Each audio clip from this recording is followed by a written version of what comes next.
A very good evening to everyone. I hope everybody is well and good.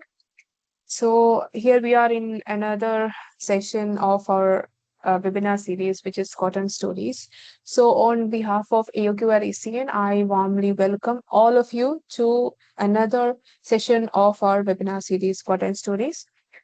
So, it's my pleasure to introduce our speaker, Dr. Binish MP, who is currently a project scientist at NCPR Goa under the Ministry of Earth Sciences. Dr. Pinesh is an environmental scientist specializing in polar and marine research, which expertise in the environmental monitoring, microplastics, heavy metals, and aquatic biogeochemistry. So he has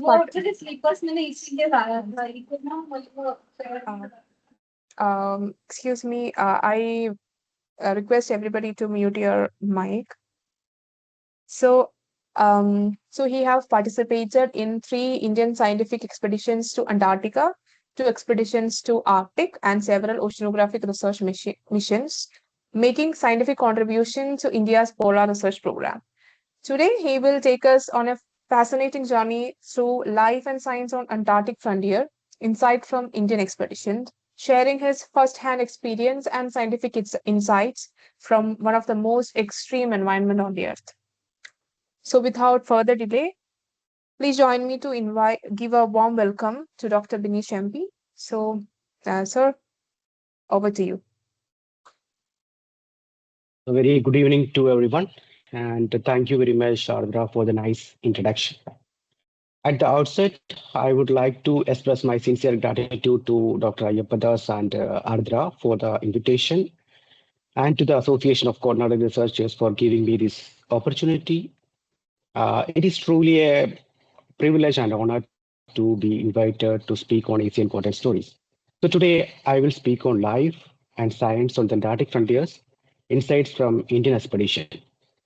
The idea of this talk is to move from the Antarctic continent as a physical and ecological system to the history of expedition, to the protection framework that governs the Antarctica, and finally to India's presence there, which is one of the most important platforms for Indian polar research. So, why Antarctica matters? Uh, Ardra, my slides are moving, right? Yes, it's moving. Yeah, okay. Yeah. So, why Antarctica matters? Because it is not an isolated frozen continent. It is a major regulator of the Earth system. The Southern Ocean around Antarctica absorbs and stores heat and carbon. This helps influences global climate processes over a long time scale. It is also a region where ice, ocean, atmosphere, and ecosystems are tightly interconnected. Changes in sea ice, ocean conditions, and food web structure can affect the organism ranging from tiny planktons to whales. From a scientific perspective, Antarctica provides information that goes far beyond geography. It helps us to understand climate history, environmental changes, ocean processes, and ecosystem responses in one of the most sensitive regions of the planet. Finally, Antarctica matters in terms of policy and geopolitics, and also a stewardship because it is protected through international cooperation, and decisions taken there shape how humanity approaches conservation, science, and responsibility in a fragile environment. So I would like to begin with the three simple questions that frame the rest of this talk. First, is Antarctica only a frozen desert, or should we understand it as far more complex system that includes geology, lakes, microbiology, and active scientific investigations? Second, why do nations continuously invest major resources in Antarctic sciences? The answer lies not only in the scientific curiosity, but also the significant geopolitical reasons behind it. And third, what does life inside the research station really look like? In stations like Indian research stations, science is inseparable from logistic, engineering, and teamwork, and the adaptation to isolation and extreme environmental conditions. These three questions will guide the structure of the talk, moving from Antarctica as a continent to its scientific and political significances, and finally to the human experiences of living and working at an Antarctic research station. Antarctica is often usually associated with ice rather than aridity. Yet climatologically, it is a desert because precipitation is extremely low over much of the continent. At the same time, it represents an environmental extreme in multiple dimensions. Antarctica is the coldest continent, the driest in terms of precipitation, and the windiest, with the strong katabatic winds playing a major role in surface processes and operational conditions. So rather than thinking of Antarctica simply a frozen landscape, it is more accurate to regard it as a polar desert system where temperature, wind, low moisture input, and ice dominance interact to shape the geology, ecology, and human activities in Antarctica. So, moving forward, Antarctica has not always looked the same way it does today. In deep geological time, it formed a part of Gondwana supercontinent, along with India, Africa, Australia, and South America. This is scientifically important because Antarctica's rock preserved evidence of ancient continental connections, and those links are still relevant for geologists like you for the geological interpretations for your research work. So, over a millions of years, continental breakers gradually isolated Antarctica. As that isolation increased, oceanic and atmospheric conditions helped intensify the cooling, eventually leading to the large scale glaciation and the formation of the modern ice dominated continent. So, Antarctica is not simply a frozen place by accident. It is the result of long tectonic, climatic, and oceanographic evolution. This figure, 1 second.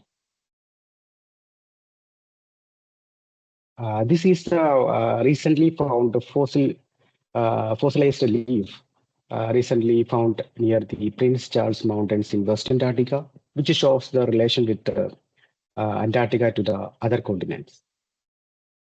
So Antarctica is, from the map, you can see Antarctica is divided into two geologically by transantarctic mountains, which is very important because these, from the major geological boundary between these two regions and extent, these transantarctic mountains are extend more than 3,500 kilometers across the continent. These mountain regions not only divide East and West Antarctica structurally, but also exposes valuable rock sequences, soils, and glacial deposits that would otherwise remain buried beneath the ice. Another important feature is Antarctic ice sheet itself. The continent is covered by an enormous ice sheet with an average thickness of about 2.16 kilometers, while some part of the East Antarctica, especially in the South Pole, the ice thickness exceeds 4.7 kilometers. So East Antarctica generally has a much thicker and more stable ice mass than West Antarctica, which is one reason why the eastern sector appears as a broad elevated plateau. In geomorphological terms, this plateau can be described as having a bowl-like or a domed form because snow accumulates over the cold interior and compact into ice, which then flows outwards towards the coast under gravity. This creates a high central ice surface and radial outward flow pattern from the interior towards the margins.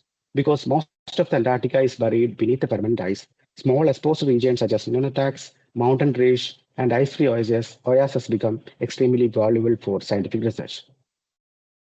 These areas provides rare direct access to bedrock, soils, lakes, sediments, and biological niches that cannot be usually be studied beneath the continental ice cover. They also act as a natural observation windows for understanding geological history, weathering process, lake evolution, microbial habitats, and so on. So the Antarctic, moving forward to the climate of Antarctica, the Antarctic climate is best understood as an interaction between extreme surface energy balance condition and large-scale atmospheric dynamics. It serves its severe cold is driven by low radiative energy input, persistently high surface albedo, and the elevated continental interior and the thermal properties of a snow and ice-dominated surface. As a result, inland temperature can fall below minus 80 degrees Celsius during the winter, and the interior plateau remains one of the coldest environment on the Earth. Along the coastal margin, the katabatic flow of wind frequently interacts with the circumpolar throw and other low pressure systems, leading to wind amplification and prolonged strong wind events. These atmospheric processes are not only important for weather and logistics, but also for snow distribution, sea ice formation, coastal colony development, and broad air sea ice coupling. Moving to the Antarctic biology part, Antarctic biology is often misunderstood as being absent or minimal. In reality, life is highly specialized. On land, you can see vegetation is limited, but limited mainly to mosses, algae, liverwort, and lichens, while microbial communities occupies habitats that may look visually barren. Moving to the coastal and marine systems, biological productivity becomes much stronger, supporting food webs that includes krill, fish, penguins, seabirds, seals, and whales, different kinds of whale. From the figure, you can see the top left-hand corner, you can see the emperor penguin, and the second one is Adelaide penguin. There are many varieties of penguins you can see in the Antarctic continent. Those species are highly adaptable to the particular continent, and small changes in the environmental condition can affect the survival of these particular species. Moving to the native invertebrate species, uh, the invertebrate community includes microscopic mites, lice, nematodes, rotifers, krills, and other species. These species are very adaptable to cold, desiccation, and limited nutrient availability. But these organisms play a fundamental role in nutrient cycling, decomposition, and the structure of the simple Antarctic soil and freshwater food webs. Among these invertebrates, most notable purely terrestrial species is the flighted midge, that is Belagica antarctica. It reaches up to 6 millimeter in length and is the largest purely terrestrial animal you can endemic to Antarctic continent. So from the biology, you can now you guys may think about the native population of or human presence over there. So from the figure, you can see there are so many territorial claims are there by the neighboring countries like Argentina, Chile, Australia, New Zealand, and also from the United Kingdom, Norway, and French. But a striking fact about Antarctica is that it has no native human population. Unlike every other continent, there are no indigenous settlements, no permanent cities, and no conventional human habitation. Human presence there is temporary and is largely tied to science and logistics and supporting operations. So moving forward to the Antarctic exploration history, the earliest Antarctic expeditions were shaped by a combination of curiosity, navigation, imperial prestige, and the desire to map what remained unknown at the southern limit of the world. In the European records, a major turning point came in 1773 when Captain James Cook crossed the Antarctic Circle, demonstrating that the Southern Ocean frontiers could be penetrated, even though the continent itself remained unseen by him. By 1820, Antarctica was first sighted by European explorers, although the questions of priority remains historically contested among some early explorers. So by the end of 19th century, Antarctic exploration was no longer only about sighting and charting coast. It was becoming an exercise in endurance and overwintering. During 1898 and 1899, became the first vessel uh, to winter in Antarctic waters after being trapped in sea ice, making a major transition towards sustained human presence in the Antarctic environment. These early phases of exploration, therefore, represents not only the mapping of the continent, but the beginning of Antarctica as a space of sustained scientific and human engagement. The history of Antarctic exploration can be understood in three broader phases. First, I already explained the era of early explorers, and the second one was the heroic age and the modern scientific era.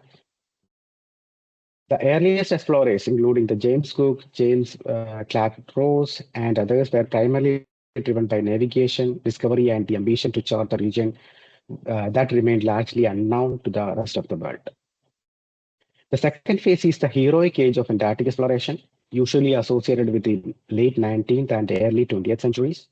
This was the period of intense national ambition, extreme hardship, and iconic expedition led by figures like Ronald Amundsen, Robert Falcon Scott, and Ernest Shackleton. For many people, this is the most dramatic chapter in Antarctic history because it includes the race to the South Pole, where Amundsen reached the pole first in 1911, and Scott arrived shortly after under far more tragic circumstances. So the third phase is the modern era, which marks a major shift in purpose. Antarctica gradually changed from a stage of conquest and endurance into a continent dedicated to mainly to science research, scientific research, international corporations, and environmental stewardship. This transformation is closely tied to the Antarctic Treaty Framework and later environmental measures, especially the Protocol on Environmental Protection. So, why Antarctica need to be protected? Antarctica may be remote, but it is not vulnerable. Its, its ecosystems are fragile, recovery from disturbances is very slow, and impact from pollution or biological contamination can persist for a long period due to the cold. That is why environmental protection is not optional in Antarctica. It is a fundamental to both ethical stewardship and credible science. So, the Antarctic Treaty System is the foundation of Antarctic governance and marks one of the most important examples of international cooperation in a politically sensitive region. The Antarctic Treaty came into force on 23rd June 1961 after ratification by the 12 countries that those were active in Antarctic science at that early 1960s. So, uh, geographically, the treaty applies to all areas south of 60-degree south latitude, thereby covering the entire Antarctic continent and the surrounding regions within the boundary. The key principle of the treaty is that Antarctica must be used exclusively for peaceful purposes. This means that the continent is reserved for international scientific research and cooperation rather than military rivalry or geopolitical conflict. The treaty therefore encourages countries to share scientific observations, exchange research personnel, and maintain Antarctica as a space for collaborative knowledge generation. Another major strength of the Antarctic Treaty System is its emphasis on environmental protection. Over time, the system has evolved beyond political cooperation to include the strong conservation measures for Antarctic ecosystem, including its fragile flora and fauna. This framework was further strengthened by later instruments within the Antarctic Treaty System, especially those related to environmental protection and the regulations of living marine resources. With this regard to resources, it is important to present this carefully. The Antarctic Treaty System does not promote unrestricted resource exploitation, but instead seeks strict regulation and long-term protection. So, India in the Antarctic Treaty System. India is an important member of the Antarctic Treaty System and has played a steadily growing role in Antarctic governance and science. At present, the Antarctic Treaty has 58 signatories, but only the consultative parties have decision making or the voting rights at the Antarctic Treaty consultative meetings. According to the Antarctic Treaty Secretariat, there are now 29 consultative parties. India ratified in Antarctic Treaty in 1983, and in the same year, we have granted the consultative party status in recognition of our substantial scientific activities in Antarctica. This was a major milestone because consultative status gave India the right to participate directly in decision making related to Antarctic governance, environmental protection, logistics, and scientific corporations. India's presence in the treaty system is therefore not only symbolic, but also operational and policy oriented. India's role has continued to strengthen over time, and a major recent example was its India hosting and the 46th Antarctic Treaty Consultative Meeting and the 26th Committee for Environmental Protection meeting in Kochi in the year 2024. So another important fact is that environmental protection to the Antarctic, environmental protection. So the protocol on environmental protection to the Antarctic Treaty, more commonly known as the Mandatory Protocol, is one of the most important legal instruments for safeguarding the Antarctic environment. It was signed in 1991 and entered into force on 1998. This protocol significantly strengthened the Antarctic Treaty System by giving environmental protection a central and legally binding role in Antarctic governance. A defining feature of the protocol is Article 2, which designates Antarctica as a natural resource devoted to peace and science. This statement is extremely important because it establishes that Antarctica is not to be treated as a zone for commercial exploitation, but as a globally significant region that must be protected for scientific research and peaceful international cooperation. In that sense, the Mandatory Protocol transformed environmental stewardship into a core principles of all Antarctic activities. And another article is Article number 3 of the protocol, which lays down the basics of environmental principles that must guide all human activities in Antarctica. In practical terms, this means that any activity, whether it is scientific, logistic, tourism, or fishing, must be planned and conducted so as to limit the adverse impact on the Antarctic environment. The protocol therefore places prevention, careful planning, and the environmental responsibility at the center of Antarctic operations. Another very important provision is Article 7, which prohibits all activities related to Antarctic mineral resources for scientific research. This is one of the strongest conservation measures in the Antarctic treaty system because it prevents mining and other mineral exploitation in that continent. It ensures that Antarctica remains protected from extractive industrial development under the present legal framework. The protocol also established a committee, that is Committee for Environmental Protection, or CEP, as an expert advisory body to support the Antarctic Treaty Consultative Meeting.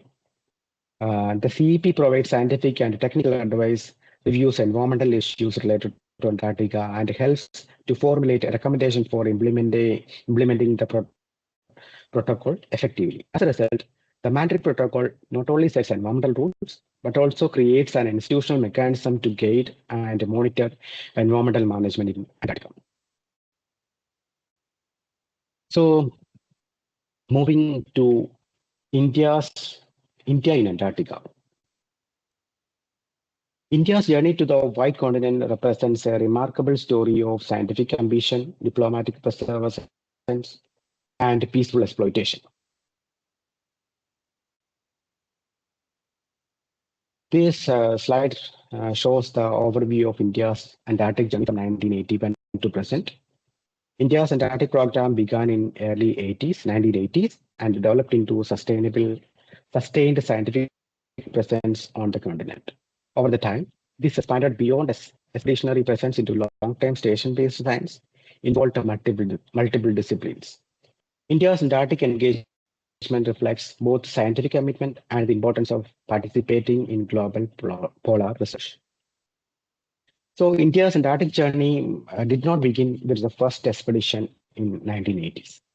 Its interest in Antarctica can be traced back much earlier to the diplomatic vision of independent India. In 1956, under the leadership of Prime Minister Jawaharlal Nehru and with the V.K. Krishna Menon playing a prominent international role, India raised what became known as the questions of Antarctica at the United Nations. This was a remarkable step because India was trying to engage with Antarctica at the time when the continent was increasingly becoming part of strategic and geopolitical discussion during the Cold War. So India's position was rooted in a peaceful and internationalistic vision.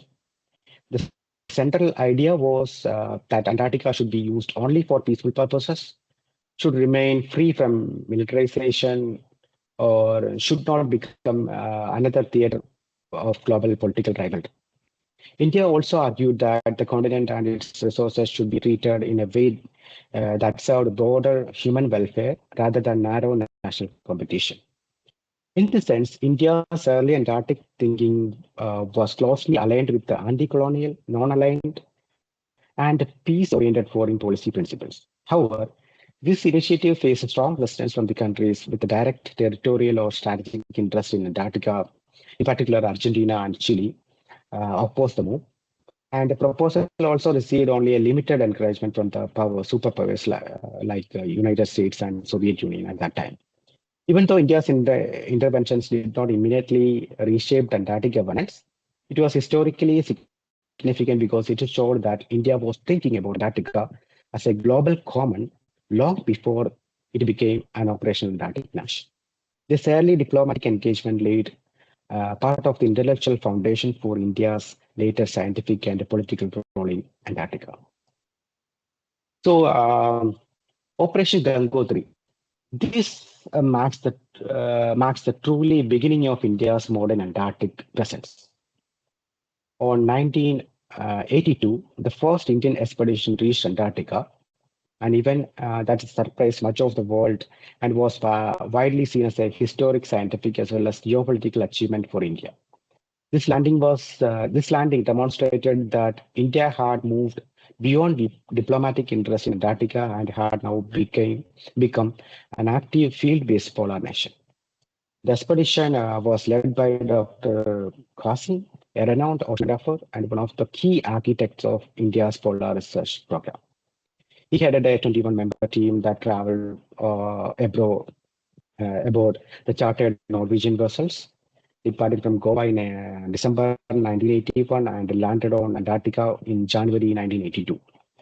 Under his leadership, the mission laid the operational and scientific foundation for India's long-term Antarctic engagement. Scientifically, this expedition signaled India's serious commitment to polar research. The mission was designed not merely as a symbolic landing, but as the beginning of a systematic scientific work in areas such as oceanography, geology, biology, climatology, and environmental observations. In that sense, Operation Gangotri was India's Antarctic dawn, opening a sustained pathway towards research stations, regular expeditions, and a stronger voice in Antarctic governance. So now India's Antarctic journey became institutionally strong through the establishment of its research stations, each of which represent a distinct phase in the country's scientific and logistical growth in polar region. So far, India has established three major Antarctic research stations. First one is the Gangotri, the second one is Maitri, and the third one is Bharati. Together, these stations show the transition from an initial foothold to a mature year-round scientific presence in Antarctica. Session Gangotri, established in 1983 during India's third Antarctic expedition, was India's first research base on the continent. It was a landmark achievement because it marked the beginning of India's permanent operational presence in Antarctica and enabled the country's first overwintering scientific efforts there. However, due to heavy snow accumulation and ice burial, the station was eventually submerged in ice and later decommissioned in 1990. Though, even so, Dakshin Gangotri played a pioneer role in proving India's capability to build and sustain Antarctic infrastructure. Then came the Maitri. Maitri, established in 1989 in the Shimark oasis of East Antarctica.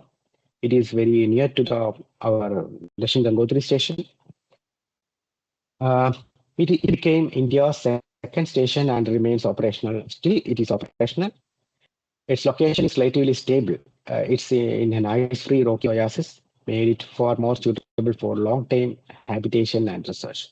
The Maitri station can accommodate about 65 to 70 persons during summertime and around 22 to 25 people during the winter time.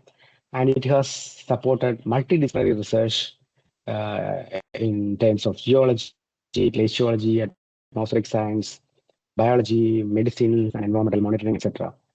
And the third one is Bharati Research Station. It is commissioned in 2012, represents the modern phase of India's Antarctic engineering and research capability. It was designated as a contemporary modular station. it's built on a shipping containers. I think it is made up of 134. I don't remember the exact number, but around more than 130 shipping containers are used to build this part of the research station. This station can support up to 72 people during the summer season and 20 to 25 people during the summer period. Bharati is not only an example of advanced polar construction, but also a major platform for cutting-edge work in earth sciences, oceanography, climatic studies, coastal Antarctic research. In many ways, these three stations together trace India's evolution from exploratory arrival to a confident and technically sophisticated Antarctic nation.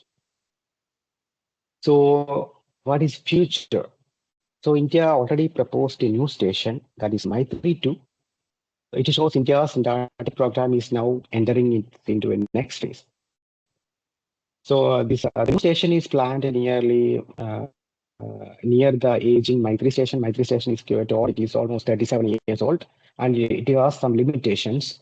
So that's why India is planning to build a new station near to the Maitri research station, that is Maitri 2. And our ministry is thinking about to start the work, uh, construction work during 2029, and the planning works are going on. And yet, we need to get the approval from the Antarctic Treaty for to start the construction work. The significance of Maitri 2 lies in its potential to support more advanced and efficient scientific research.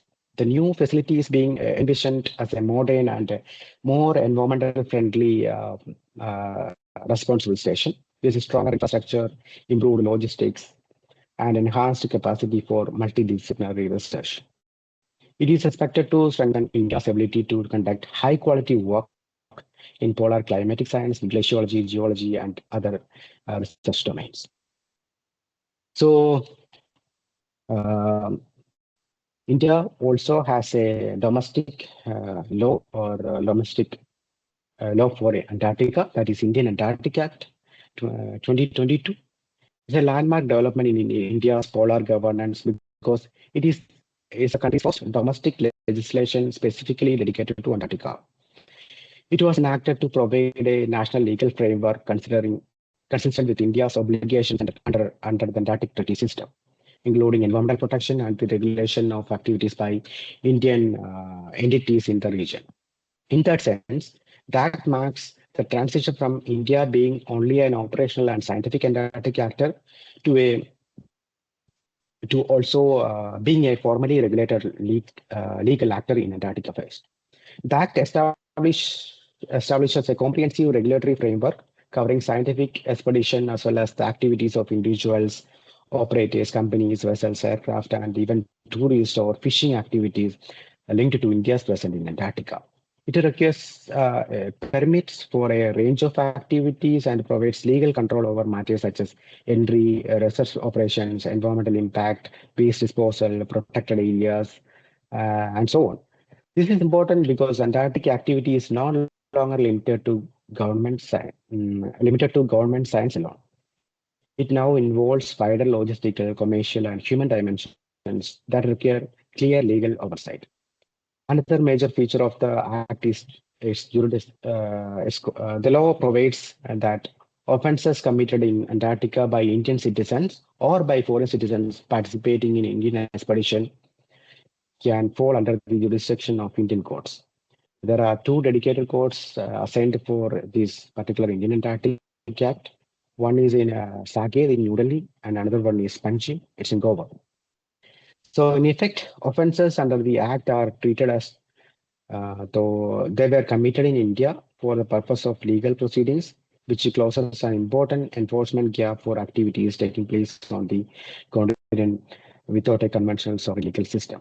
Overall, the Indian Antarctic Act 22 strengthens India's ability to manage Antarctic expeditions, not only the scientific expedition, this tourism and these fishing activities, to protect the environment, comply with international obligations, and to ensure legal accountability for activities carried out in the Antarctic region.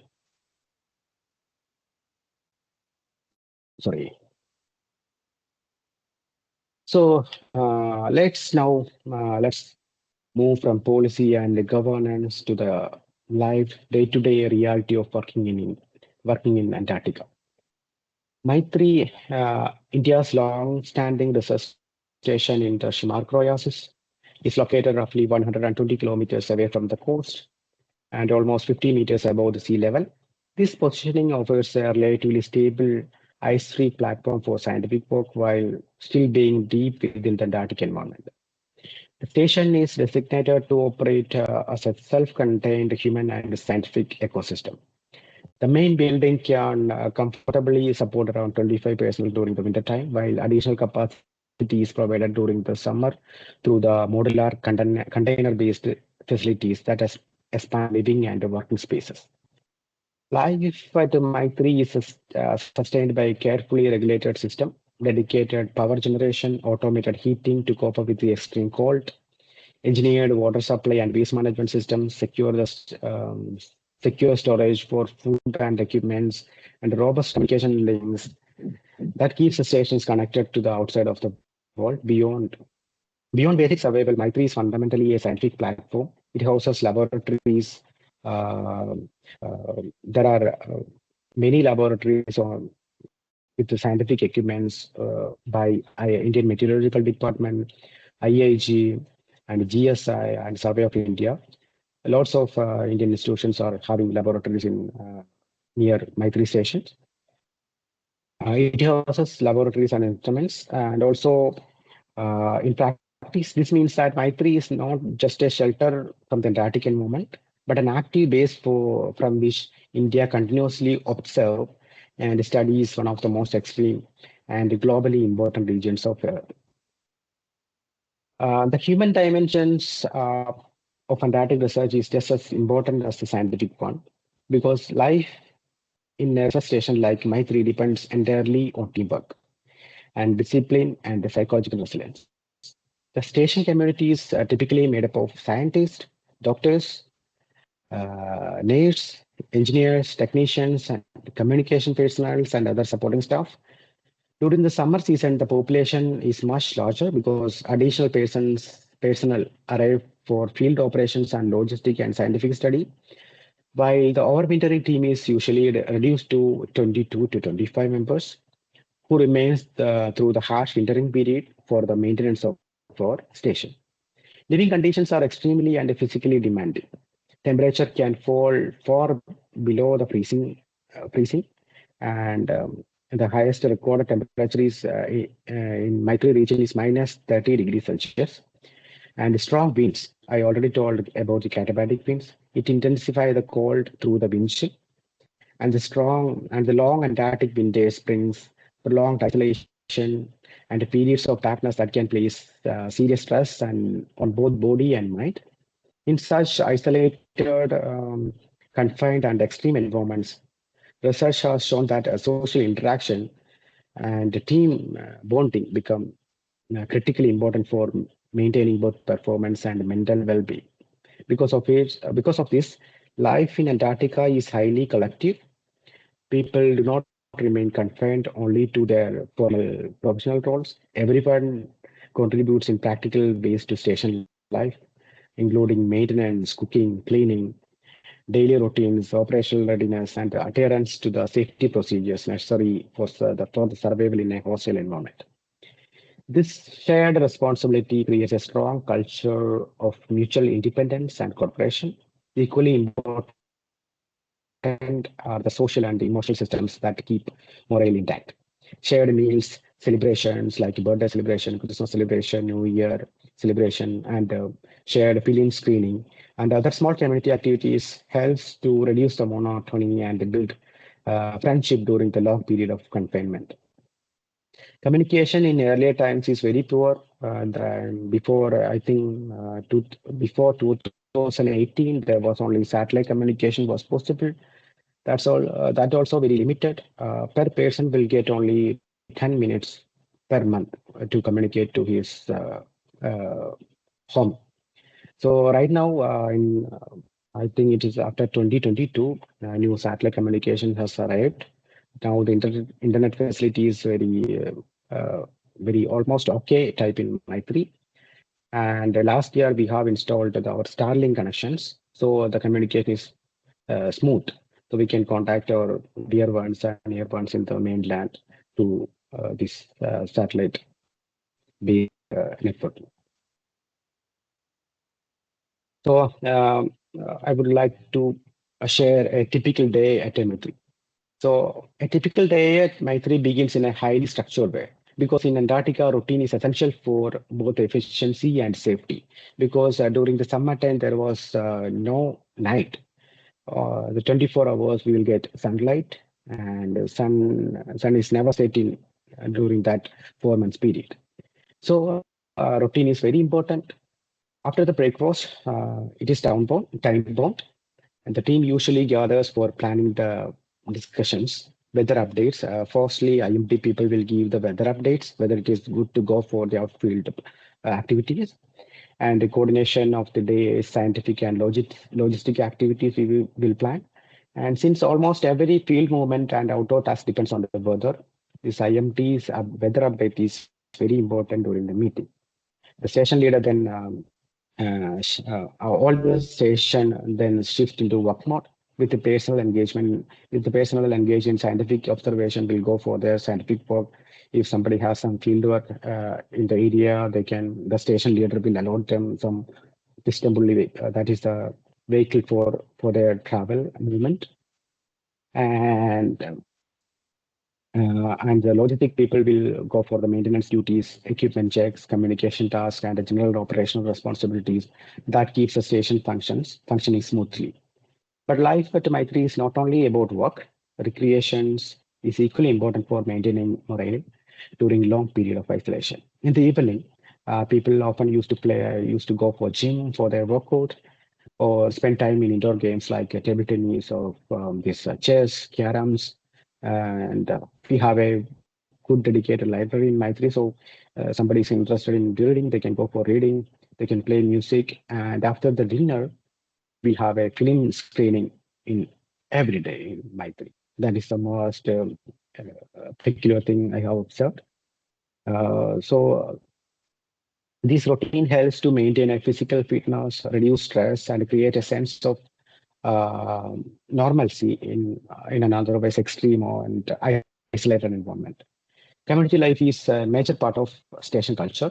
Shared dinners provide an important social space at the end of the day, and special occasions such as birthdays, anniversaries are celebrated collectively, often with the cakes, some speeches, and somebody will sing some songs, and informal performances like if you know dancing, or you can play some instruments. We have a very good collection of instruments like guitar, drums, percussions. All those instruments are available there. So national and in addition, nationally important days and festivals are also celebrated at the station, which helps to preserve a sense of cultural identity and emotionally connection with the home, even while living in a remote Antarctic station. Another important aspects of Maitri's daily life is connectivity and cooperation beyond the station itself. I already mentioned communication is now is very smooth because of the Starlink connection. So Maitri also exists with a wider Antarctic neighborhood. India's long association with the nearby Russian Novo Station reflects that the practical and diplomatic importance of Indo-Russian cooperation in logistics, access, and regional support in East Antarctica. Near to Maitri station, almost 4 kilometers away from there is Russian station is there. So we will invite Russians for our national programs like Independence Day, Republic Day, and for Christmas celebration. And likewise, they will also invite us for the common gathering in their national celebrations. So we had a good connection with the Russians, and both in the terms of scientific and for the logistic aspects. So these slides highlights the major research areas carried out in Indian Antarctic expeditions. First one is biology and life science, uh, which extremely focused on extremophiles. Studying these microbes helps us to understand the limits of life on Earth and even the possibility of life on other planets. Next is Earth science, which examines Antarctica's ancient Gondwana rock formations. These rocks provides evidence of continental drift and helps scientists to reconstruct Earth's geological history. In glaciology, researchers are analyzing ice core samples that preserve records of Earth's climate over hundreds of thousands of years. This course reveals past temperature, atmosphere composition at that time, and the greenhouse gas levels at that time, how it is changing, etc. And meteorology involves the monitoring of weather system, ozone depletion, global climate change, and its pattern. Because Antarctica has minimal human interferences, it offers a clear view of atmospheric changes. So, and we have remote sensing studies over there. They are using satellite data and advanced observation facilities to track ice sheet movement, sea ice extent, and environmental changes across the continent. Finally, human physiology studies how they are studying how prolonged isolation, extreme cold, and limited daylight affect physical and mental health of the expeditioners. These findings are valuable for planning long-duration space missions and improving healthcare in the extreme environment. Together, these research areas makes Antarctica a critical center for understanding our planet's present, future, especially the future. Um, next, sorry, this is our responsibility to monitor the environment around Indian Antarctic Station. For that, we are regularly monitoring the environmental parameters around Indian Antarctic Station, both in Bharati and Maitri. This includes measuring the air quality and water quality, monitoring wildlife populations, tracking waste management practices, and observing any changes in the surrounding ecosystem. The second requirement is submitting the comprehensive report to the relevant authorities like Antarctic Treaties and the CEP. Research stations and expedition teams documents their environmental performances, the outcomes of the monitoring activities, and any incidents that may have affected the environment. We will report to the treaty. These reports promote transparency and ensure compliances with the environmental regulations.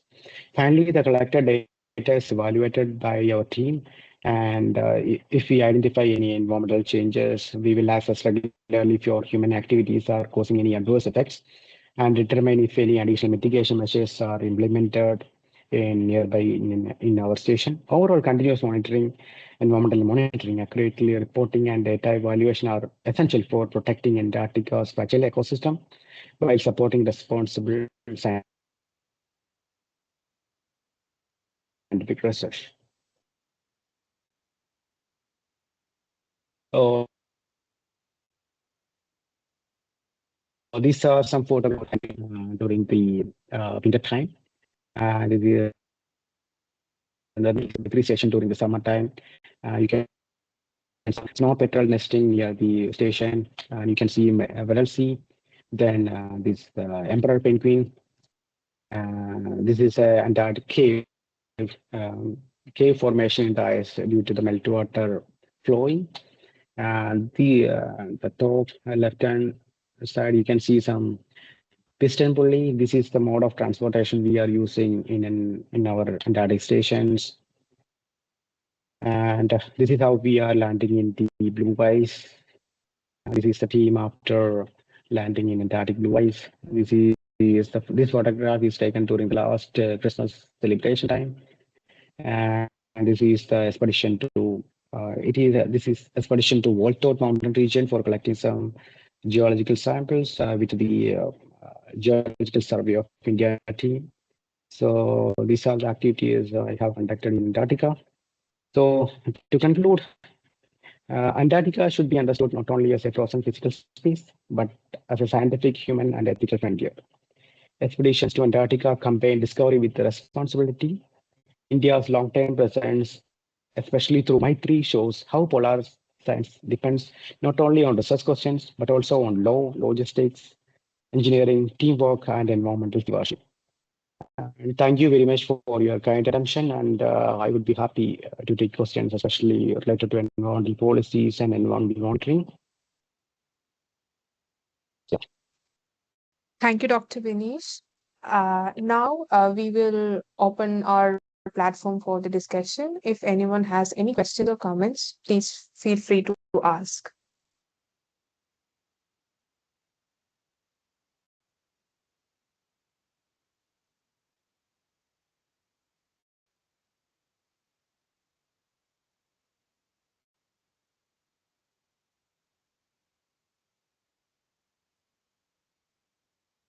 So I think nobody have any questions.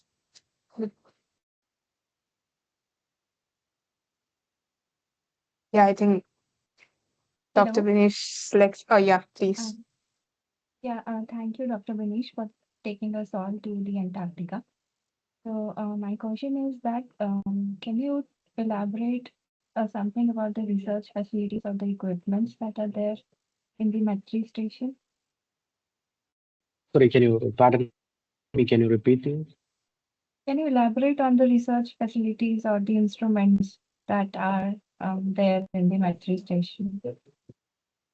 Yeah, of course. Related to environmental monitoring, we have a real-time air quality monitoring system in Antarctica. And for weather updates, we have many IMD has many instruments like this snow accumulation collection meter, and for IIG has many other equipments. Like I don't remember the exact name of the things, but we have a sophisticated instrument facilities in Antarctica, which is closely related to particular department like IMD, IIG, and our atmospheric research sections. And last year, our National Center for Earth Science Sensors has also installed some instrument related to study the lower atmospheric pattern, what is the changes happening in the lower atmospheric research. So if you want to know more about a particular research area, then I can help you more. Which area you want to look for further? Yeah, no, just in general, like what kind of instruments are there? Um, that's it. So, great, thank you. Yeah.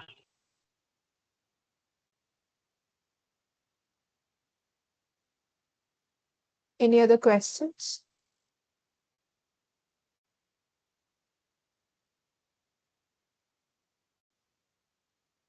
So, if you don't have further questions, I would like to extend our sincere gratitude to Dr. Vinish for sharing his experience and scientific insight from the Indian Antarctic expedition.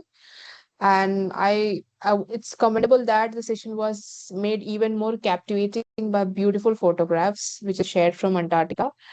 And the talk was a very, the talk was delivered in a way that it was simple but yet fascinating and curiosity provoking facts. So, we are very grateful for your valuable contribution, and we hope to welcome you again in the future in our AOQRACN platform. And also, the AOQRACN extend the sincere gratitude to Pandit Deen Dayal Energy University for providing the Microsoft Team platform to conduct our lecture series. And we wish you a very happy weekend to everybody. And once again, thank you so much, Dr. Binish, for joining with us today. And we It's will my pleasure see. to join you. Yeah, thank you so much. So we will meet again in the next month with another session from the Cotton Stories. Thank you, everybody. Have a nice weekend.